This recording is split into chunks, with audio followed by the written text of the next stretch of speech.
O Senhor esteja convosco. Ele está no meio de nós. Proclamação do Evangelho de Jesus Cristo segundo Lucas. Glória a vós, Senhor.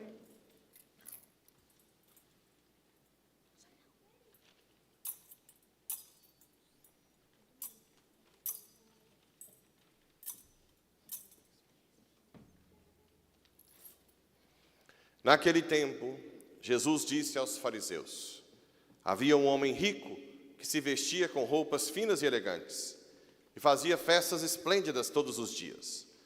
Um pobre chamado Lázaro, cheio de feridas, estava no chão à porta do rico.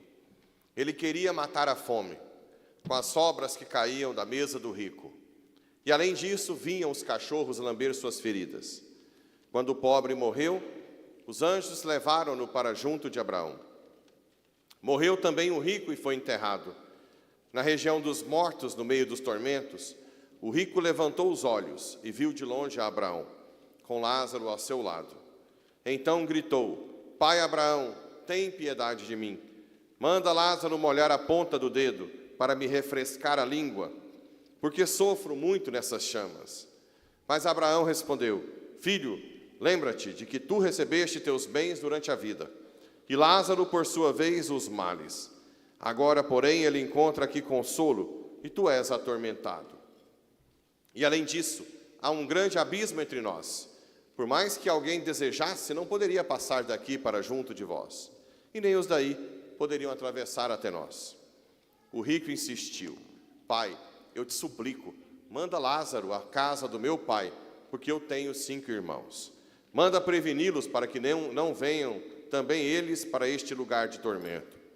Mas Abraão respondeu: eles têm Moisés e os profetas, que os escutem. O rico insistiu: não, pai Abraão, mas se um dos mortos for até eles, certamente vão se converter. Mas Abraão lhe disse: se não escutam a Moisés nem aos profetas, eles não acreditarão, mesmo que alguém ressuscite dos mortos. Palavra da salvação. Glória a vós, Senhor.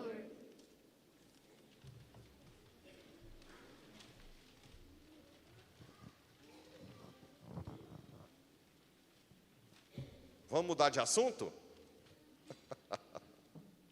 Que jeito? Que jeito? Cada dia é uma pancada. O que eu vou fazer? O que vocês querem que eu faça? Pega o dinheiro de vocês e gasta do jeito que vocês querem. Não devolve nem R$1 de dízimo. Não faz caridade nenhuma. Junta. É isso que vocês querem?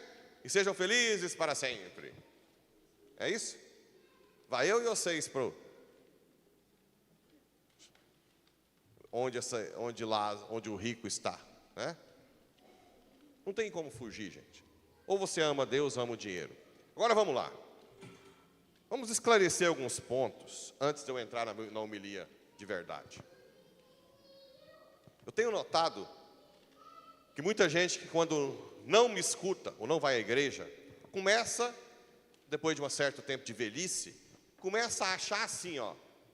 A gente ouve por aí: depois que eu morrer, padre, enterra em qualquer lugar.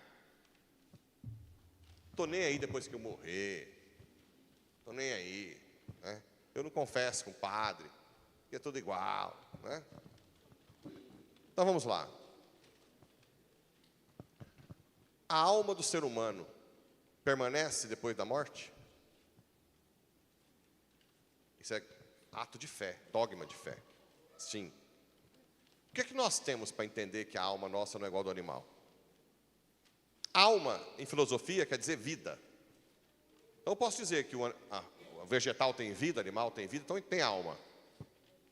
Só que, tanto a planta quanto o animal, eles têm um limite que se limita ao órgão que tem. Por exemplo, os sentidos têm órgão. O olho, o ouvido, para audição, né? E vocês vão notar que os sentidos, que são limitados aos órgãos, eles não mudam a coisa vista. Ou seja, o meu olho vê vocês, as cadeiras aqui, e não tem como eu inventar. Não tem como eu criar um conceito universal. O órgão está limitado ao ato dele naquele momento. O cachorro não tem visão de cores. Por isso que quem assistiu Simpsons já viu o dono danar com o cachorro, depois mostra o cachorro olhando para o dono em preto e branco e blá, blá, blá, blá, blá, blá, blá, blá, blá, né? É uma ironia para dizer que existe um limite dos órgãos. Os órgãos são incapazes de criar um conceito universal. Ele só vê aquilo. Tem vários experimentos, gente. Se você for estudar, quem for largar de ser petulante, orgulhoso, ao invés de boquejar, falar besteira pelo orgulho, e for atrás, antes de falar, se a minha alma sobreviver depois, vai procurar entender um pouco mais. Tem um trabalho, por exemplo, que fizeram com chimpanzés, que é o que mais parece com a gente, né? O cérebro tem mais circunvoluções. E eles fizeram o seguinte: põe uma casinha para o chimpanzé no meio do ambiente, com a portinha. O chimpanzé chega na casinha, ele dá a volta, identifica com os sentidos e entra na casinha. Depois ele entra normalmente na casinha toda hora. Mas se você pegar a casinha, colar a casinha na parede, o chimpanzé não entra mais direto. Ele vai na parede, volta, vai. Por quê?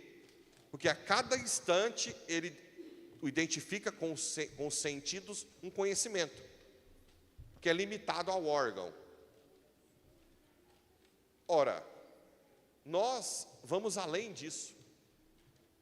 Nós podemos ver uma casinha e chegar ao conceito casa. Esse conceito universal não está ligado a órgão nenhum. Por mais que faculdade de medicina hoje, que é meio tapada de gente, que é imanentista, ideológico, que acha que a inteligência esteja no cérebro, mentira. Porque o cérebro não seria capaz de criar um conceito universal. A inteligência está na alma. A alma espiritual e também a vontade, o amor que nasce do conhecimento intelectual. E hoje, gente, não é só a filosofia que fala. Tem vários trabalhos no mundo inteiro, em hospitais dos Estados Unidos, Nova York, tem um lá, não sei se é o de Baltimore, em que eles estudam hoje atividades intelectuais após a morte cerebral. Algum tipo de atividade. E também nós temos inúmeros testemunhos de pessoas de quase morte. Vocês já viram, né? Tem pessoas que estavam no centro cirúrgico e descreveram o gorro, viram ele na maca. A alma que vai além do corpo, dos órgãos do corpo. O animal, quando morre, como é tudo ligado aos órgãos, não tem alma que permanece. Essa história de enterrar o animalzinho, fazer cortejo, rezar para o meu animalzinho, que eu quero encontrar com ele no céu. Isso é para gente que não tem noção, né? Fora da casinha. Agora, a nossa alma vai além do corpo. Isso está mais do que um monte de gente, até dentro da medicina, estudando. Um monte de testemunho. Nós temos uma criança, hoje tem Instagram, vira e mexe tem uma criança, tem um padre no Paraná, que teve uma conversa com Jesus no quase morte. Chora, toda homilia ele chora, não sei qual cidade do Paraná. Que ele diz que, claramente, como que a alma vai além do corpo. Então, gente, essa história, depois que eu morrer, enterra onde quiser, porque eu também não tenho nada. Isso é loucura. Loucura. Segundo questionamento. Será que tem julgamento? Mesmo. Como é que eu sei que eu vou ser julgado no julgamento particular e no juízo final? Bem, quem diz isso é a igreja. É dogma de fé da igreja. Agora, quem é a igreja católica? Tem gente que hoje está acostumada assim. É uma instituiçãozinha que eu escolho. Eu posso ser da igreja católica ou posso estar na igreja fundada na esquina ali? Gente, tenta um pouco estudar essa instituição aqui. Primeiro, ela nasce no meio de perseguições estarrecedoras da época do Império Romano.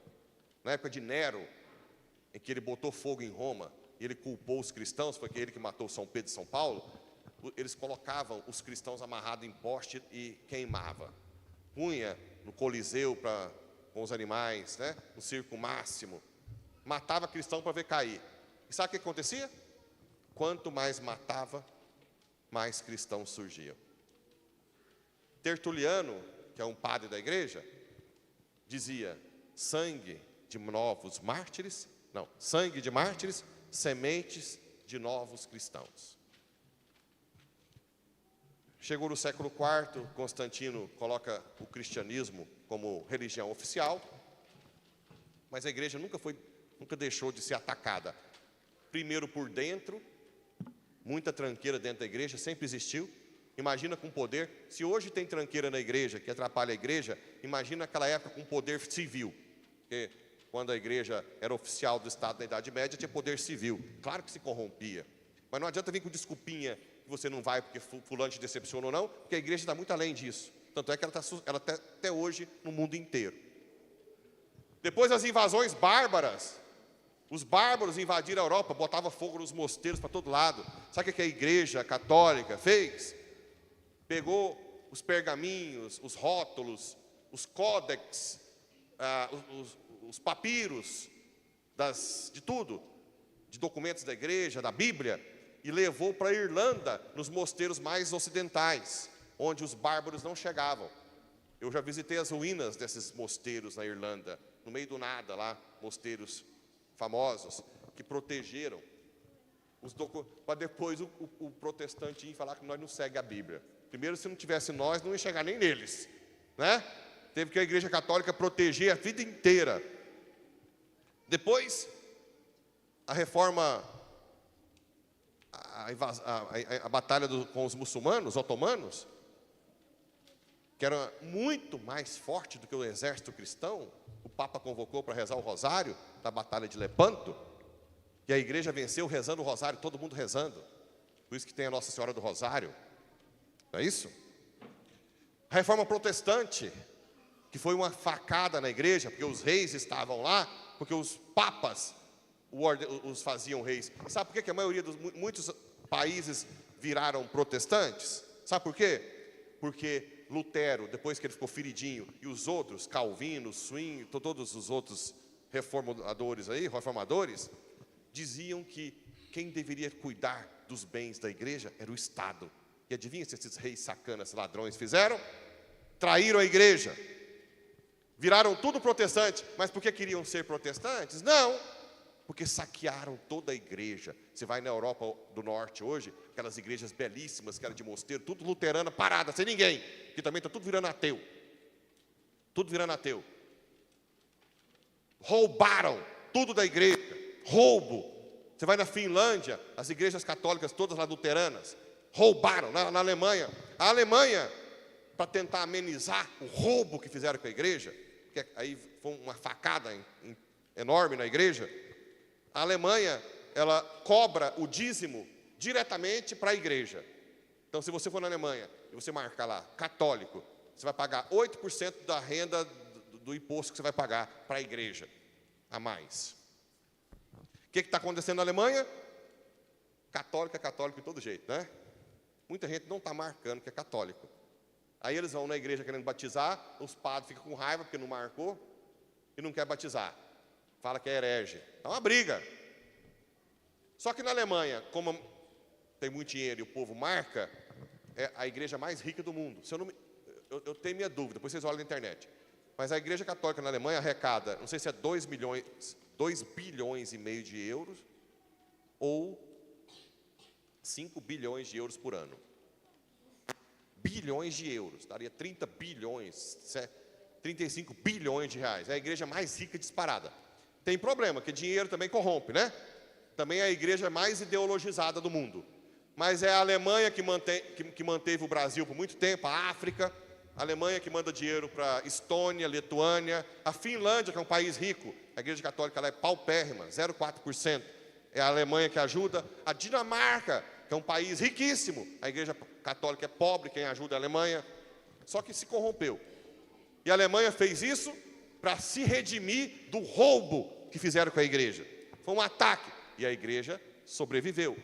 Depois os ataques modernistas, né, de atacar a verdade, as mentiras ideológicas, a Revolução Francesa, que destruíram, decapitaram o rei, as ideologias, o modernismo do século XIX, tantas instituições maçônicas que perseguiram a igreja, tomou toda a igreja, o reino do Vaticano.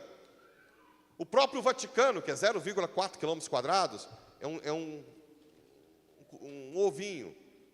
e que tem a sua autonomia de Estado. O Papa é chefe de Estado. Por quê? Porque na Itália, que deveria ser cristã, aprovou aborto e eutanásia. Imagina se onde tivesse o Papa tivesse aprovado aborto e eutanásia. Então, onde está o Papa? Onde está o Papa? Está um Estado independente. Então, onde é o Vaticano, não tem aborto, não tem eutanásia. Olha que coisa bela, que milagre. Como é que se mantém um Estado? Isso tudo em 2000 anos. Outra coisa, já que a sociedade é tão anticristã como é, tá nem aí para nada, tô nem aí, né? A música no Brasil, tô nem aí. Por que quando o Papa fala alguma coisa, todos os órgãos de imprensa do mundo inteiro falam? Porque quando ele vai num país que nem católico é direito, o país inteiro para. E não é só porque é chefe de Estado, não, porque vai outro chefe de Estado, vai o povo para as ruas, até de outras religiões. Vocês acham que isso é o quê? Uma coincidência? Então, essa instituição, que tem tranqueira dentro, sim, mas que tem 2000 anos de muita luta, batalhas dentro e fora, e que hoje está no mundo inteiro, apesar de tudo, está dizendo que tem um juízo. Então, você tem uma alma que vai ser julgada. E agora, olha só, onde vai parar? Os ricos que não preocupam em ajudar os pobres. No inferno. Né? Essa história, não sei se... É a igreja também, de 2000 anos. Não é a igrejinha que nasceu ontem na esquina, não, gente. Essa igreja, de 2000 anos, atacada por todos os lados, que se mantém viva. Isso é o maior milagre. Tanto é que os teólogos dizem que hoje os padres... Também é até uma desculpa para mim, né? Eu não ressuscitei nenhum morto até hoje. Estou decepcionado. 7 anos de padre, nenhum morto ressuscitado. Eu também conto meus defeitos, né? Mas os teólogos dizem que hoje os padres e bispos não precisam mais de tantos milagres quanto antes, porque a própria igreja é um milagre. Quem estuda essa igreja católica, gente, vê que é um milagre em si. Não precisa mais. Nos primeiros séculos, ninguém sabia o que era igreja. Então era preciso de ter milagre, né? Eu também tenho um pouco de medo, porque vai que eu ressuscito morto, eu vou ter que ser o primeiro a contar para ele que vai ter que morrer de novo. Imagina, eu correndo, aí o morto atrás de mim de raiva, né? Então, mas se Deus quiser que eu ressuscite 1, 2 aí, pelo menos, aqui, um em São João e Paraúna, pelo menos para não ir embora sem ninguém, né? Sem nenhum milagrezinho. Mas segundo os teólogos não precisa mais, porque a própria igreja é um milagre. A própria igreja é um milagre. Então vocês respeitem essa igreja, né? Respeitem. Então, hoje, a igreja continua sendo caluniada. Vira e mexe, calúnias e calúnias. Uma calúnia. Eu não vou dar dinheiro para essa igreja mandar para o Vaticano. Já falei que uma vez, vou falar de novo. Nós mandamos para o Vaticano uma oferta por ano no dia de São Pedro de São Paulo. Chama Óbolo de São Pedro. Oferta, não é nem o dízimo, aquela oferta que vocês dão aí. Vai para a Terra Santa, uma oferta por ano. Vai para a campanha da fraternidade, uma oferta por ano. E eu esqueço qual que é a outra oferta. São 4, eu acho, ou 5 no ano. Ofertas. O resto, tudo, não vai nada para Vaticano. Nada. Zero. Quem boqueja aí, tomando uma cervejinha com barrigão, com 10 mil alqueires de soja, trocando de carta toda vez, está nem aí, passando no meio do pobre, como esse rico Lázaro, e fica falando, o dia que o Vaticano largar de pegar dinheiro, né? Vai pagar caro pela calúnia. Segunda coisa, vai tudo para o bispo. Na verdade, para o bispo vai 13%. E não é para o bispo que vai também, porque o bispo tem uma côngora, igual eu. Se vocês querem saber qual a côngora, hoje é mais ou menos 3.800. Não é ruim não, né? Quase ninguém ganha isso. Ainda tem o padre ainda tem despesas pagas, né? A do bispo é maior um pouquinho. Claro, né? Maior. Mas não é tanto também não. O resto, pagou a côngora do bispo, vai para a diocese. A diocese tem que pagar a contabilidade de todas as paróquias, fica lá em São Luís. O jurídico de todas as paróquias fica em São Luís. Os prédios da diocese, que a gente vai na Casa São Paulo, tem que ser a manutenção em São Luís. O seminário é em São Luís, os carros lá. Então, é claro que precisa de dinheiro. E se uma coisa, a gente não pode reclamar desse bispo é de transparência. Toda reunião, ele mostra tudo que entrou e saiu para a diocese. E o dinheiro está lá. Na verdade, é para a diocese, não é para... E as outras calúnias? Essa pessoa que vos fala. Eu fiquei sabendo que tem umas conversas que falam assim, agora nós não temos padre, não, nós temos o Edir Macedo. Vocês já ouviram isso aí, né? Não, ó, tá filmando, eu não sei nada da vida particular dele. Eu sei que quando alguém fala isso, está pensando que eu estou querendo dinheiro para mim, eu imagino, né? Não estou falando do Edir Macedo, porque eu não sei nada da vida dele. Quieta. Mas eu sei daqui que no fundo, eu quero dinheiro para mim. Então vamos lá, gente. Olha só. Eu tenho a Côngora, que é esse valor aí, que não é ruim, mas eu tenho outras rendas, por causa da medicina. Estava com muita dívida, mas estou devendo meu pai, hoje já falei 1.600, 1.200. Só que mesmo assim eu devolvo o dízimo. Eu devolvo o dízimo. Ontem, estava tendo um treinamento para ter o plantão do dízimo lá em Paraúna. Olha até que Deus honra a gente, né? Eu não posso. Vontade eu tenho, mas eu não podia. Mas agora eu vou falar também, né? Já que eu sou atacado, como eu quero dinheiro de vocês. Na hora lá da reunião, o do dízimo disse assim: cadê o cadastro do padre? Vamos ver o cadastro do padre aqui? Falei, abre aí. Aqui, pagou só agosto, padre. A tia Vanete, não, ele devolveu, porque não lançou ainda. Falei, mostra para ele quanto devolveu. Valor. Uai, padre, o senhor tem um dos maiores dízimos da Paraúna. Falei, não, é a metade. A outra metade vai para São João. Cadê a Betânia? Está aí? Lá. Não é verdade, Betânia? Não é metade? E é um dos maiores aqui também? Também aqui. Se eu quisesse dinheiro de vocês, você acha que eu ia tirar do meu bolso, das outras rendas, de jogar na paróquia? Sexta-feira, fui com os meninos, está ali, ó, fui trazer os meninos de Goiânia. E eu tinha um compromisso em Goiânia à tarde, meu. Mas de manhã, eu fiz revisão do carro. Parei no posto, mandei encher o tanque. Eu pedi CNPJ lá, meninos. Paguei do meu bolso. Eu não quis pegar dinheiro da paróquia, mesmo que tenha sido feito para revisão. Pode pegar lá, tá? Revisão, estou com uma nota dentro do carro. Se eu quisesse dinheiro de vocês, gente, você acha que eu ia estar com essa roupa quente, no domingo, falando para vocês? Vocês acham? Eu não ia estar trabalhando como médico? A última coisa do mundo que eu quero é dinheiro de vocês. O que eu quero é vocês no céu. Eu quero que vocês não fiquem nesse nível aqui, ó, desse bendito rico, para não falar maldito, que fala aqui, ó, Pai Abraão, piedade de mim, manda Lázaro molhar a ponta da boca. Quantos aqui de São João estão pedindo para molhar a ponta da boca? Porque sofro no meio dessas chamas. Essa alma que vai ficar assim, não adianta falar que vocês não vão. Vai! Vocês têm faculdades que vão além do corpo. Essa igreja que diz que tem julgamento, sim. Essa igreja de 2000 anos, atacada, mas que é um milagre, né? Filho, lembra-te que tu recebeste teus bens durante a vida, e aquele lá você nem deu moral. E não é porque você é rico, não. É porque você não importa com a igreja e com os pobres. É por isso.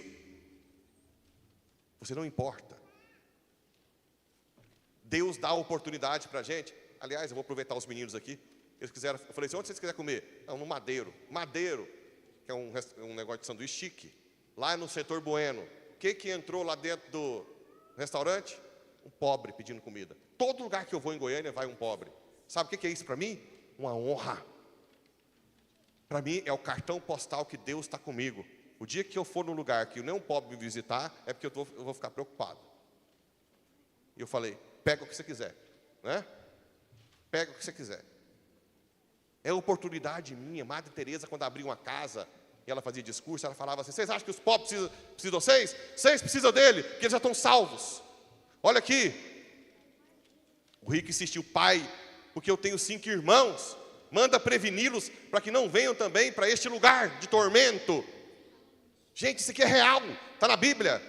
Outra coisa também, no século XIX, na Alemanha, surgiu várias histórias, escola de Tubinga, escola sei lá o quê, para provar que a Bíblia não era divina, que é só humana. Está até hoje tentando provar. Tentam provar que achou os ossos de Jesus. Um dia um amigo meu, que até médico, ateu, encontrou os ossos de Jesus em Maria Madalena. Eu falei, e agora? Eu falei, não são os ossos de Jesus. E se for? Eu falei, não são os ossos de Jesus em Maria Madalena. E se for, o que vai acontecer? Vai lá você também, criatura, ajudar a provar. Passado pouco tempo, não era. A ciência de um monte de bomba atômica não consegue achar os ossos de Maria e Jesus. Vocês não estão com uma instituiçãozinha qualquer, não. Essa instituição que está falando que vocês vão ser julgados. E é totalmente ilógico que eu queira dinheiro de vocês. Porque se eu quisesse dinheiro mesmo, eu não estaria aqui nunca. Nunca. Último lugar do mundo. Outra coisa. Que algumas vezes, gente, alguns ricos me procuraram, acho que foi 2 ou 3, que não iam à igreja. E eu sei da petulância, eu sei que quem tem dinheiro, a maioria tem uma petulânciazinha de se achar.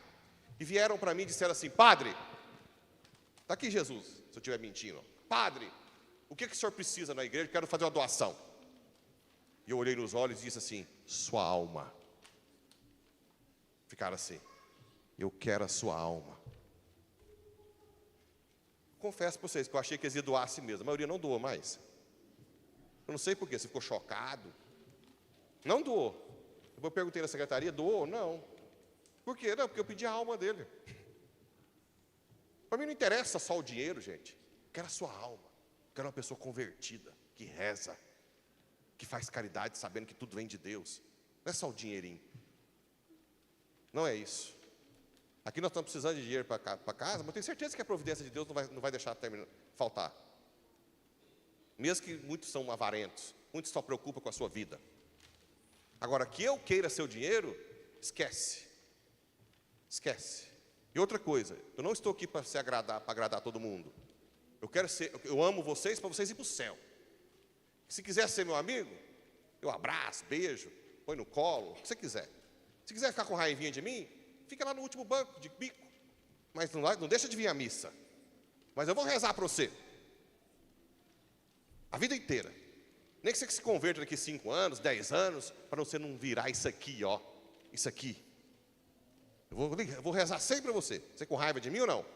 Mas o que eu quero é que você se converta. Então, pelo amor de Deus, parem de fazer calúnias de Vaticano, de padre sei lá o quê. Vai estudar, vai rezar, vai se converter. Larga de ser petulante.